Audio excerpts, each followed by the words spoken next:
Buenas noches. Vamos a desmadres. Me resuelvo. ¿De quién es este negocio? De ese güey. De ese. Y otro caso que también implica a la Guardia Nacional ocurrió en Aguascalientes, en el ejido de Peñuelas. La locataria de este negocio de máquinas tragamonedas denunció que elementos de la Guardia ingresaron a su establecimiento sin mostrar orden de cateo, sin mostrar algún documento que les permitiera hacer lo que hicieron, revisar. Y otras cosas que finalmente tuvieron que ver con lo que, según los locatarios, es abuso de autoridad. Denunciaron que hubo golpes, que golpearon a su esposo y que se habrían llevado casi 400,000 pesos en monedas. Por supuesto que no hubo un documento que avalara pues este comportamiento. Golpear así a este individuo y llevarse estas monedas que, insisto, según la versión de los locatarios, la suma asciende a 400,000 pesos. También registraron cómo quedaron las máquinas destruidas. Lo hicieron a través de estos videos y el circuito cerrado y los golpes que le propinan a este hombre. 29 años de prisión y el pago de una reparación del daño por 152,000 pesos es lo que la Fiscalía del Estado de México pide para este hombre, Antonio María Cabrera, sacerdote, perteneciente a los Legionarios de Cristo y que enfrenta cargos por violación a un menor de edad. La Fiscalía detalló que cuenta con 9 testigos y 4 peritajes que complementan la investigación. ¿Qué se sabe de esta investigación y de estos casos? Miren, este hombre presuntamente violó a su víctima en su propia casa en el Estado de México, la casa de la víctima. Y lo hizo no una ni dos, sino 3 veces. El 16 de mayo de 2004, cuando la habría sometido en el cumpleaños de su abuela. En abril del 2007, en la boda de su hermano mayor. Pero también habría ocurrido un abuso sexual el 24 de diciembre, en Navidad del año 2011. Los abusos sucedieron, según se acusa, entre los 6 y 13 años de la víctima. ¿Quién es este hombre? ¿Quién es Antonio María Cabrera? Es uno de los hombres más cercanos a Marcial Maciel, quien fuera fundador de la orden religiosa de los Legionarios de Cristo, considerado uno de sus discípulos, de los más joven. Entre 2012 y 2021 fue director de la Facultad de Bioética de la Universidad de Anáhuac, México, donde tiene una trayectoria larga que hasta antes de su detención había sido reconocida, pero que hoy lo tienen enfrentando a la justicia, enfrentando estas acusaciones gravísimas de abuso sexual contra un menor.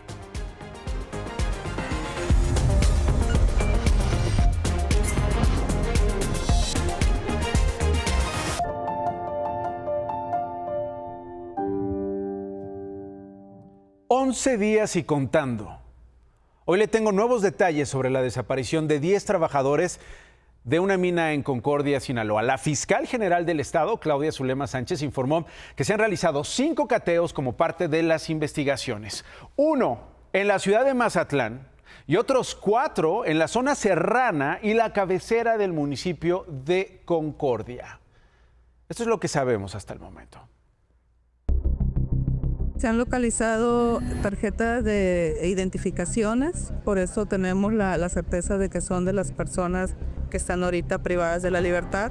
También derivado de los cateos que se han realizado, tenemos también la localización de asegurados 3 teléfonos y una laptop. Las autoridades cuentan con 5 fichas de búsqueda de diferentes estados, sin carpeta de investigación y otras 5 denuncias por desaparición forzada que fueron levantadas en otros estados y remitidas a la Fiscalía Sinaloense. Una es de Guerrero, 2 de Sonora y las 2 restantes de Zacatecas, de donde es originario José.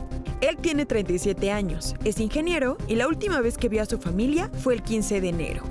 Quiero a mi hijo aquí, en su casa, con su familia. Juan Pablo es otro de los empleados desaparecidos. Su mamá, Socorro, está desesperada. Con ayuda del Centro de Derechos Humanos de Asesoría a Pueblos Indígenas en Oaxaca, de donde es originario, busca llegar a organismos internacionales como la ONU. Me siento muy mal, pues, no encuentro a mi hijo, pues, y le pido a la Claudia que me ayude, pues, a encontrar a mi hijo. Sobre dónde podrían haber desaparecido, la fiscal Sánchez dijo que existe otra versión de que algunos de los trabajadores pudieron ser secuestrados en un complejo habitacional de Vizsla Silver, la empresa canadiense para la que todos trabajaban desde hace 8 meses en la exploración de una mina de metales preciosos. No, la empresa no se ha acercado, estamos nosotros en proceso para citar al director de la empresa.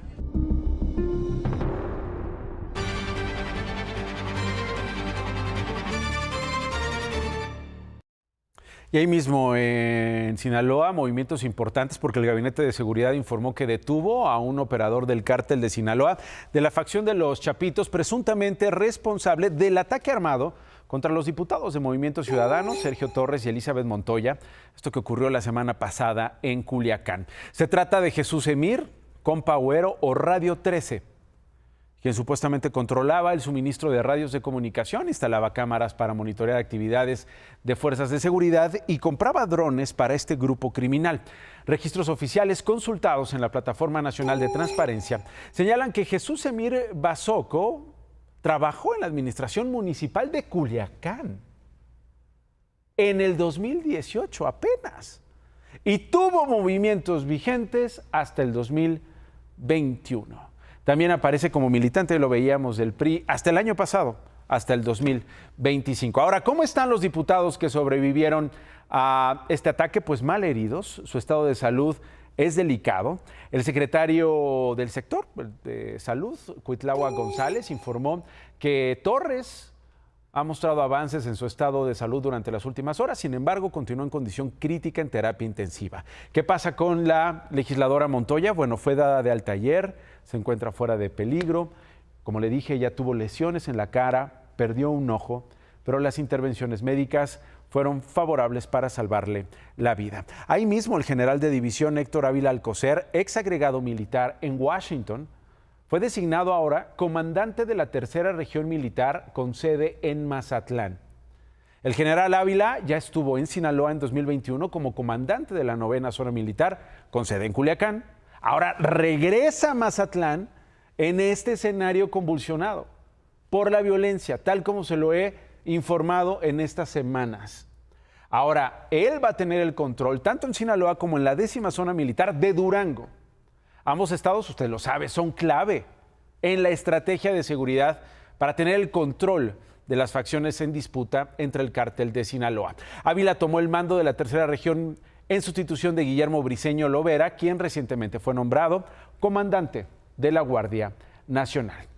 Ha sido él reconocido por dirigir la Escuela Superior de Guerra y tomado cursos de alto nivel. Estoy hablando del avanzado para oficiales de artillería en la campaña de Fort Sill en Oklahoma y el de análisis estratégico en el Colegio de Guerra del Ejército de la Unión Americana. Y en el Senado corren los primeros días sin Adán Augusto López, ese que dejó de ser el todopoderoso a convertirse hoy en un soldado de movimiento. Ese que quería ser presidente de México, que se volvió coordinador de los senadores, que atravesó acusaciones de corrupción, que atravesó acusaciones de vinculación a la barredora que dirigía su secretario de Seguridad cuando él era gobernador, de aclarar su patrimonio, de aclarar los millones que cobra como notario, a volverse, insisto, hoy, según él, un soldado más de la 4T para las operaciones electorales rumbo al 2027. Y sí, se le vio así, como un senador común y corriente en la Cámara Alta. Con la llegada del nuevo coordinador de los senadores de Morena, el poblano Ignacio Mier, los legisladores de la oposición recibieron el compromiso de dejar atrás los madruguetes y el agandalle de la mayoría. Pero vamos a ser respetuosos de los tiempos que establece la ley para cada una de las iniciativas y garantizar el diálogo con todos. Y mientras en la Junta de Coordinación Política los líderes parlamentarios hablaban de nuevos tiempos, el ex coordinador de la bancada guinda, Adán Augusto López, presumía la aclaración matutina presidencial de que él no tiene ninguna investigación abierta en la Fiscalía y que sabe quiénes le jugaron chueco. Al inventar, dijo, la versión que lo vincula con el huachicol fiscal. Yo no tengo el menor involucramiento, pero fueron construyendo los políticos de la oposición, algunos de Morena también, del movimiento, que están plenamente identificados, por cierto, pues todo un entramado de mentiras. Aprovechando los reflectores, el exsecretario de Gobernación le dobló la apuesta a sus malquerientes, advirtiendo que el relevo en la conducción de la bancada tampoco afectará las aspiraciones de la senadora Andrea Chávez, integrante de su grupo político. Piensan algunos o algunas que inundando las redes con notas como esa, pues la van a descarrilar, pero pues se equivocan. Yo sostengo que la senadora va a ser candidata y va a ser gobernadora del estado de Chihuahua. Ya se merece Chihuahua un buen gobierno. Y en la espera de la tan prometida reforma electoral y la recién anunciada reforma anticorrupción, los senadores aprobaron el largo puente de los diputados. Consulto a la Asamblea en votación económica si se autoriza a la Cámara de Diputados para que ya no vayan a trabajar en toda la semana y se presenten hasta la próxima semana.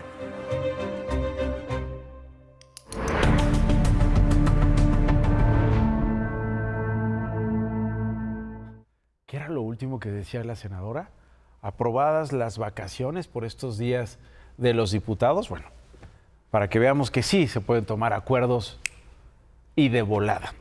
Al menos 10 de los 16 diputados de Morena en el Congreso de Campeche se han rebelado contra la gobernadora del estado, Laida Sansores San Román.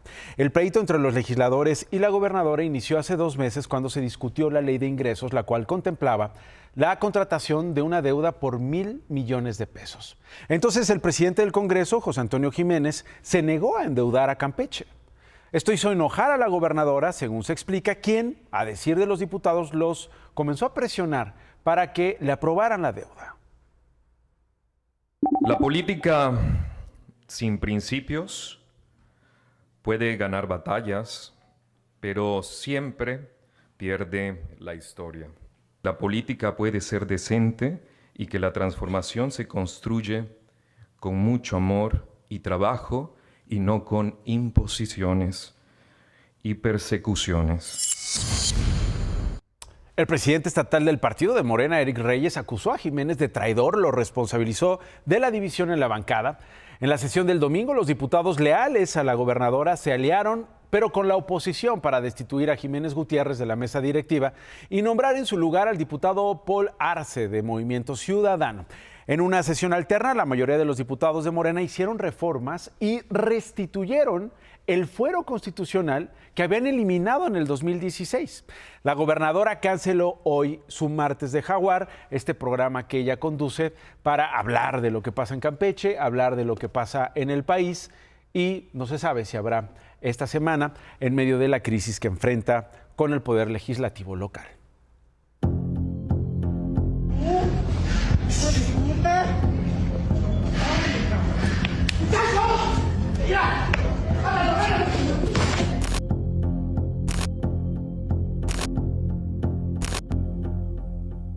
...22 de septiembre del 2025... un estudiante de nombre Lex Ashton mata a otro alumno en el CCH Sur y lesiona con un arma blanca a un trabajador de la escuela. Bueno, desde ese momento se suspendieron las clases presenciales en todo el plantel sur de la Ciudad de México. Se daban en línea las lecciones. Hoy, 4 meses después, los estudiantes regresaron así a su escuela. El CCH instala estos torniquetes con reconocimiento facial como medida de seguridad. Solo basta acercar la cara a los dispositivos para identificar nombre completo, salón y semestre al que pertenece. Además, este CCH Sur anuncia otras medidas como la instalación de luminaria, detector de metales, la creación de talleres y espacios para hablar sobre salud mental. Y esta mañana, por cierto, hablamos con estudiantes y madres de familia y esto es lo que opinan del regreso a clases en el CCH Sur. Está mucho mejor porque antes cualquier persona podía pasar y nadie se daba cuenta. Nos ayuda bastante ahora sí que a llevar un registro de quiénes entran, quiénes salen, quiénes visitan.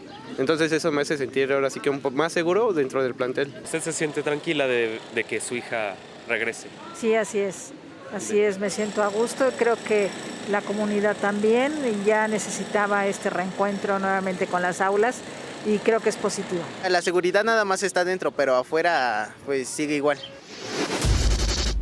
Ahora, ¿qué ha pasado con este joven de 19 años, Lex Ashton? Bueno, su abogado nos informó que solicitaron la aplicación del cierre de la investigación. Está imputado por el delito de homicidio calificado y homicidio en grado de tentativa. Su defensa busca que no se le criminalice y que en cambio sea llevado a un centro de atención de salud mental. Mientras tanto, permanece en el reclusorio Oriente.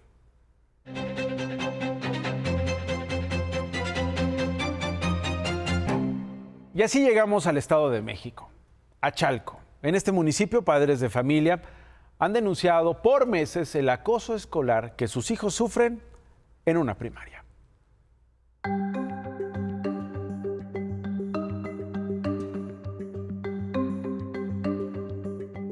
El primer caso que se presentó fue el de mi hijo, que fue el de la playera, y se trató en la primera junta, fue en septiembre, y solamente hubo una bitácora, no hubo una solución como tal.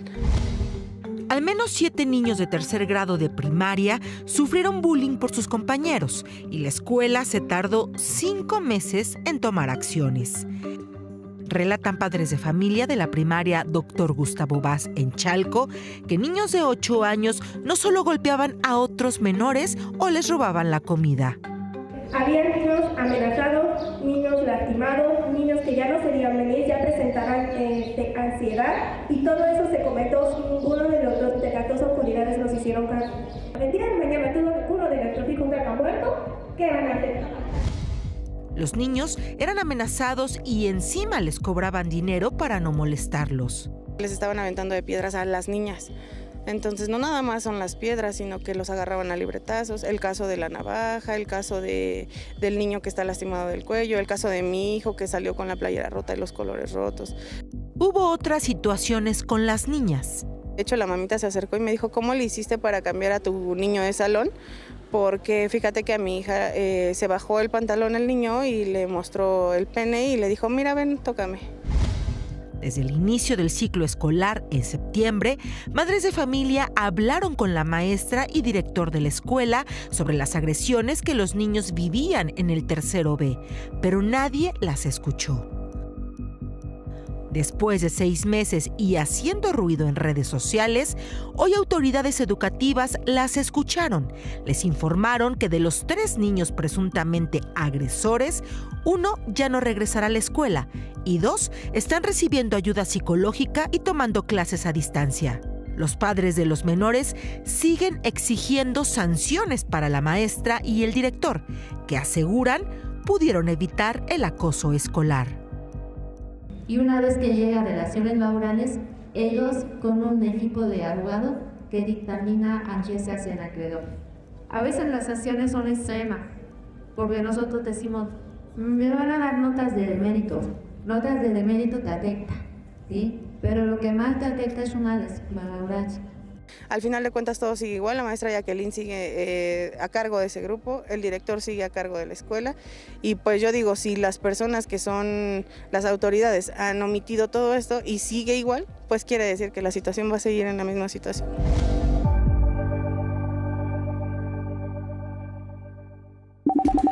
México acordó entregar a Estados Unidos más de 430,000 millones de litros de agua al año durante 5 años.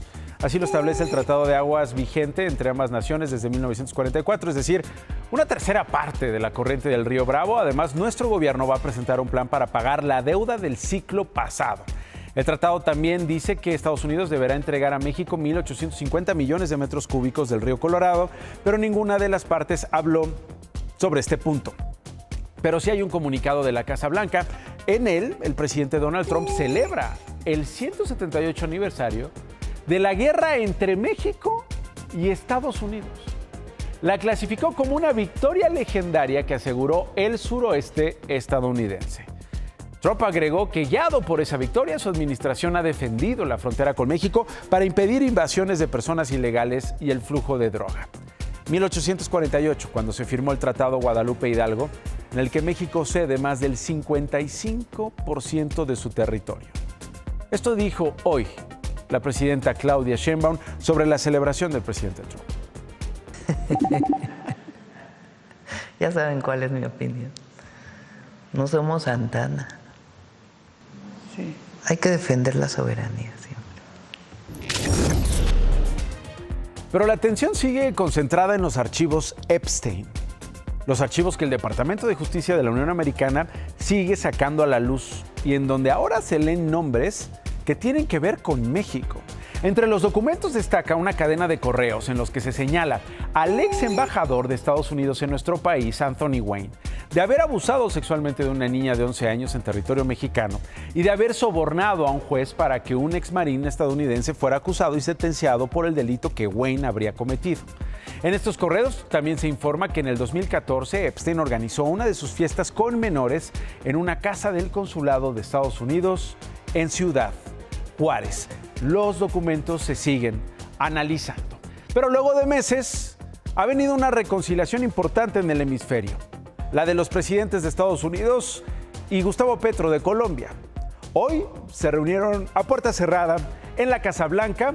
A Petro le quitaron la visa norteamericana en septiembre del año pasado cuando se unió a una protesta pro-palestina en Nueva York.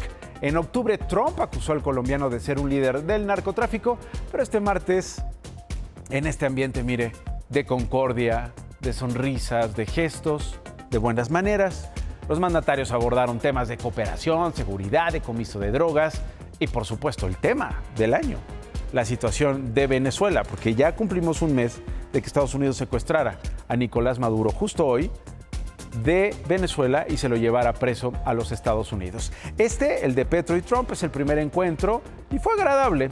Y Petro invitó a Trump ahora a visitar Cartagena. No actuamos bajo chantajes.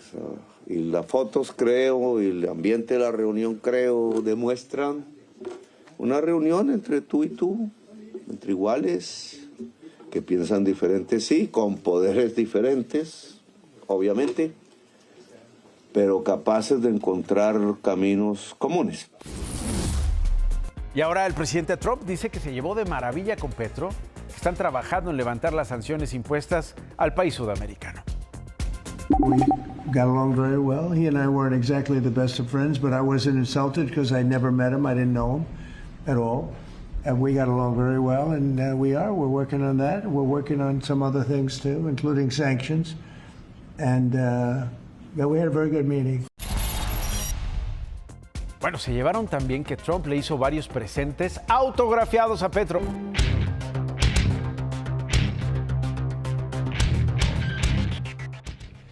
Qué bueno que la presidenta Claudia Sheinbaum no se parece a Andrés Manuel López Obrador.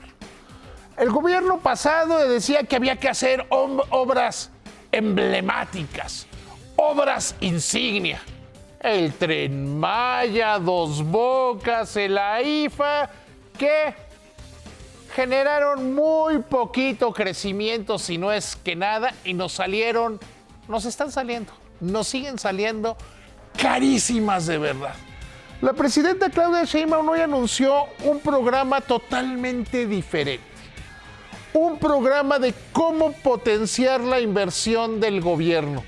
Y entendió lo que debería ser lógico para cualquier gobernante. Se tiene que hacer más y mejor infraestructura. Anunció un programa de 5.6 billones de pesos. 2 puntos del Producto Interno Bruto más de lo que se había anunciado. Básicamente concentrados en la generación y distribución de energía eléctrica, en la atención de las carreteras, es decir, donde el sentido común indica que se debe poner la inversión y además, ahora sí, con una entrada clara de la iniciativa privada. Échame la cámara. Yo sé, Nacho, que hay muchos que están muy asustados, que si Trump, que si sus medidas arancelarias y que sus medidas migratorias. Lo cierto es que las remesas se están cayendo y eso no es necesariamente malo para la economía mexicana. Muchas gracias, David. Por favor, no se pierda mañana la primera plana del Excelsior. Información importante sobre Hacienda, sobre los planes, sobre las decisiones que vienen para los próximos meses y que tienen que ver precisamente con esto que comentaba David de la economía mexicana. Pausa y regreso, no se vayan. La última y me voy. Nos vemos mañana, pero antes una conversación que tuvimos con Nick Vujicic, un conferencista cristiano que vino a México, que acapara la atención de quienes van a sus conferencias. Es parte de lo que nos dijo. I used to think as a child that I needed arms and legs to be happy. But these days I see a lot of people with arms and legs, 10 fingers and 10 toes, and they're not happy at all. I think the biggest problem is mental health. We convince ourselves that we need to be someone we're not. I think with technology, we've really isolated ourselves. We can be connected, but community is what we really need. Our spirit needs each other. I've been around the world for the last 25 years. I've met 37 presidents. It's difficult to run a country. But just government or just media or just economic opportunity or just young people, it doesn't change the country. We need miracles. We really need love.